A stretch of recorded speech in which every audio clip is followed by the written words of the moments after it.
I need a better education on papal infallibility, especially as it relates to the Pope's recent comments about gay marriage. It sounds like when he's wearing the mitre, he's the Pope and speaks with the authority of God, but when he takes it off, he can say whatever he wants.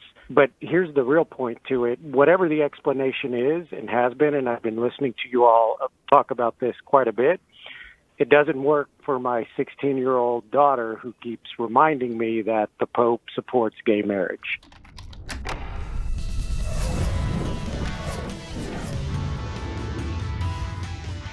Well, even before we get to the question of infallibility, let's clarify one point. The Pope has not said he supports gay marriage. In fact, the Pope has said he opposes same-sex marriage.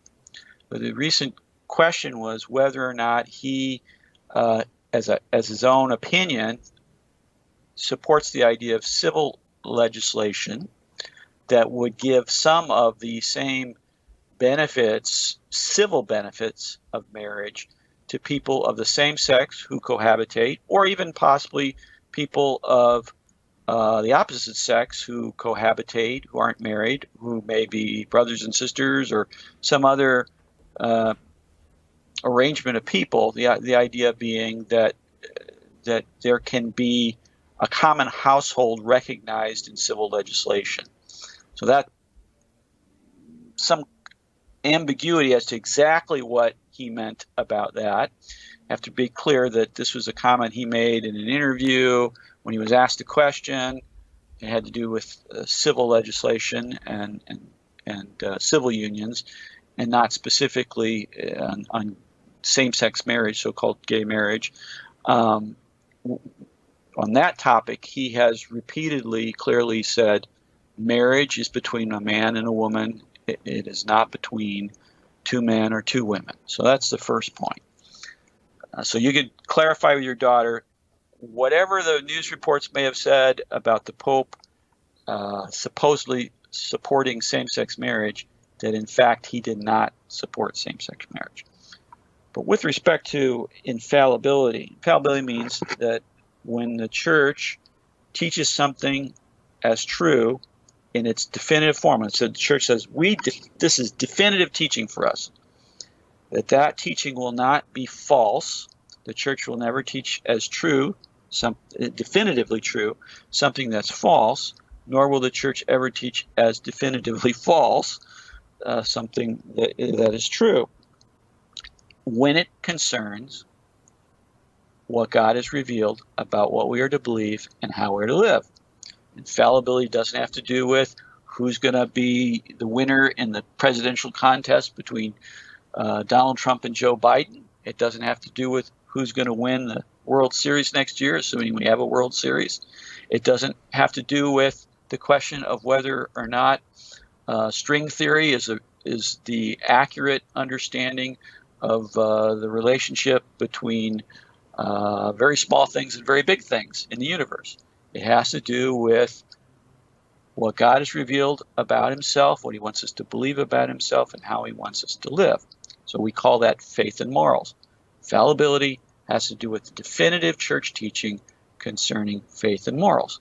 Now the question is, who gets to exercise that infallibility? One answer to that question is all the bishops of the church.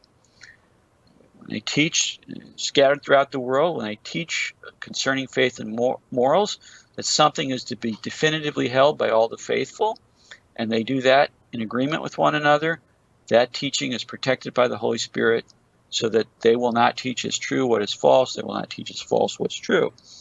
The same authority, teach infallibly, exists in the bishops of the world when they're gathered together in an ecumenical council, when they teach something definitive, something that is divinely revealed, be definitively held, or something pertaining to divine revelation to be definitively held by all the faithful.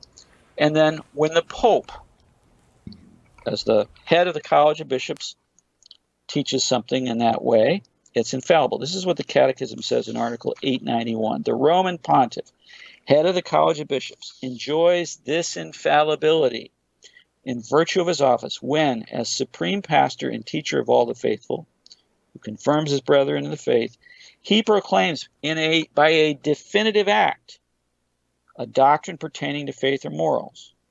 The infallibility promised to the Church, he goes on to say, the infallibility promised to the Church is also present in the body of bishops when, together with the Peter's successor, they exercise the supreme magisterium. Mentioned that earlier. So it makes clear the Pope exercises this infallibility, the safeguard by the Holy Spirit against teaching error, when in a definitive act he teaches something concerning faith and morals, not when he's asked his opinion in an interview about what's the best political arrangement, the best application of teaching in a political arrangement, not when he's asked a question off the cuff, or he's answering off the cuff on an airplane flight, and so on. So very specific conditions under which the Pope exercises his full authority as teacher of the faith, just as there are very specific situations, conditions under which all of the bishops exercise their authority as teachers of the faith. And I think if we keep that in mind, that will go a long way to help clarifying some of these issues we see reported in the media.